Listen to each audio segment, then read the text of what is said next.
बहुत अच्छी अनुभूति, बाबा मेरे साथ है, इसको बढ़ाएंगे। हमें इस महान यज्ञ को तपस्या कुंड बनाना है। करेंगे मदद? जो जो करेंगे हाथ उठाओ जरा। जीवन में लक्ष्य के साथ उसकी प्लानिंग की बहुत ज़रूरत होती है। लक्ष्य तो सभी महान बना लेते हैं, लेकिन अगर उसकी प्लानिंग नहीं करेंगे लक्ष्य को पाने की तो नहीं होगा। उदाहरण ले लें, किसी व्यक्ति को एवरेस्ट की चोटी पे चढ़ना है, क्या वो प्लानिंग नहीं करेगा? उसे पता है क्या क्या हो सकता है रास्ते में। हमारा एक बाबा का बच्चा चढ़ के आया, मुझे मिला, कहा हम ऑक्सीजन की किस तरह बचत करते हैं वो बहुत इम्पोर्टेंट होता है।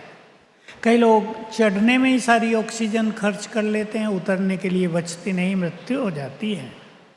एक सुंदर प्लानिंग की जरूरत होती है।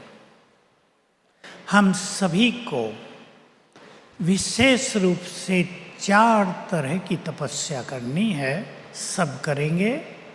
चौथी तपस्या जो पावरफुल योग की है वो पहली 3 तपस्याओं से सरल हो जाएगी। ध्यान देंगे और जनवरी में ही इसके पावरफुल बीज डाल लेंगे। एक तपस्या हमने चर्चा कर ली, अशरीरी होने की तपस्या, आत्माभिमानी होने की तपस्या। आत्मा के सारे गुणों को जीवन में धारण करना है, ये होगी आत्माभिमानी स्थिति। अशरीरीपन का अभ्यास करना है, स्वराज्याधिकारी का अभ्यास करना है। भिन्न भिन्न अभ्यास हैं इसमें, जो मुरलियों से हम सबको मिलते रहते हैं, उन्हें नोट करके अलग अलग अभ्यास करते रहना है, ताकि भिन्न भिन्न अभ्यास करने में मन इंटरेस्ट का अनुभव करे, बोरियत न हो। दूसरी साधना है हमारी स्वमान की साधना, 5 स्वरूपों की साधना।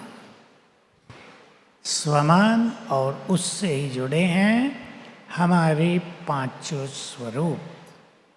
इन साधनाओं से हमारी शक्तियां बढ़ती हैं, संकल्प महान होते हैं, प्योरिटी बढ़ती है, संस्कार बदलते हैं, डिवाइन होते हैं। इसलिए इस साधना पर भी बहुत ध्यान देना है। इस पर बहुत सारी चर्चाएं होती रहती हैं, हो चुकी हैं। स्वमान सभी अपने अपने चुन लें। विशेष स्वमान, मैं विजय रतन हूँ, मास्टर सर्वशक्तिवान हूँ, इस धरा पर शांति स्थापित करने के लिए अवतार हूँ। अपने अपने चुनेंगे। मैं इस सृष्टि की पालना करने वाली पूर्वज आत्मा, सृष्टि का मास्टर बीज हूँ, कल्प वृक्ष का। ये सुंदर स्वमान हमारे लेवल को बहुत ऊंचा करेंगे, स्पिरिचुअल लेवल को, हमारे विचारों को महान करेंगे। और ब्रह्मा बाबा का मास और 18 जनवरी भी आ रहा है। बाबा को जिस तरह 2 अभ्यास बहुत ज़्यादा थे, अशरीरीपन और भविष्य का नशा। आप में से बहुतों ने सुना होगा, बाबा को भविष्य का नशा बहुत ज़्यादा था। इतना शायद ही और किसी को रहा हो। उसके बाद मामा को भी था। दादी जान की एक घटना सुनाया करती थी, मैं वो सुना देता हूँ आपको। दिन के 3 बजे दादी अपने कमरे की ओर जा रही थी, हिस्ट्री हॉल के पीछे कमरा था। देखा तो बाबा अकेला, ब्रह्मा बाबा डांस कर रहा है। दादी पीछे हट गई कि बाबा को डिस्टरबेंस ना हो, पर बाबा ने देख लिया और कहा, आओ बच्ची। पूछा कि बाबा आप डांस कर रहे हैं?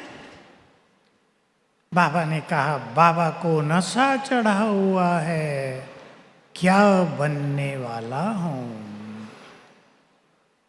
उस नशे से वर्तमान सब लोप हो जाता है। भविष्य का नशा वर्तमान की सभी दुविधाओं उलझनों से हमें मुक्त कर देता है। बहुत ध्यान देंगे इस पर और भविष्य के संस्कार वर्तमान में आने लगते हैं। तीसरी साधना जो मोस्ट इम्पोर्टेंट होगी, दूसरी साधना उसमें बहुत मदद करेगी और पहली और दूसरी साधना से तीसरी साधना में सफलता होगी, जिसके बारे में बहुत कम लोग जानते हैं। बहुत कम लोगों को इस पे ध्यान है। बुद्धि को स्वच्छ करना और स्थिर करना हमारी बहुत सुंदर साधना। कईयों ने बुद्धि को गंदगी से भरा है, इसकी गंदगी भी अपने अंदर, उसकी गंदगी भी अपने अंदर। बुद्धि को डस्टबिन नहीं बनाना है। पारस बुद्धि है हमारी, स्वीकार कर लें, हमारी बुद्धि सोने का बर्तन है। इसको डस्टबिन नहीं बनाना है। इसमें तो अमृत भरने हैं, वरदान भरने हैं, शक्तियाँ भरनी हैं, बाबा को बैठाना है। बुद्धि को स्थिर और स्वच्छ करने की साधना ध्यान देंगे, क्योंकि व्यर्थ हमें स्थिर करता है। चिंताएं, परेशानियां हमारी शक्तियों को नष्ट करती हैं। जो व्यर्थ में रहते हैं उनकी शक्तियां नष्ट हो जाती हैं और जब परिस्थिति आती हैं वो अपने को बहुत कमज़ोर महसूस करते हैं।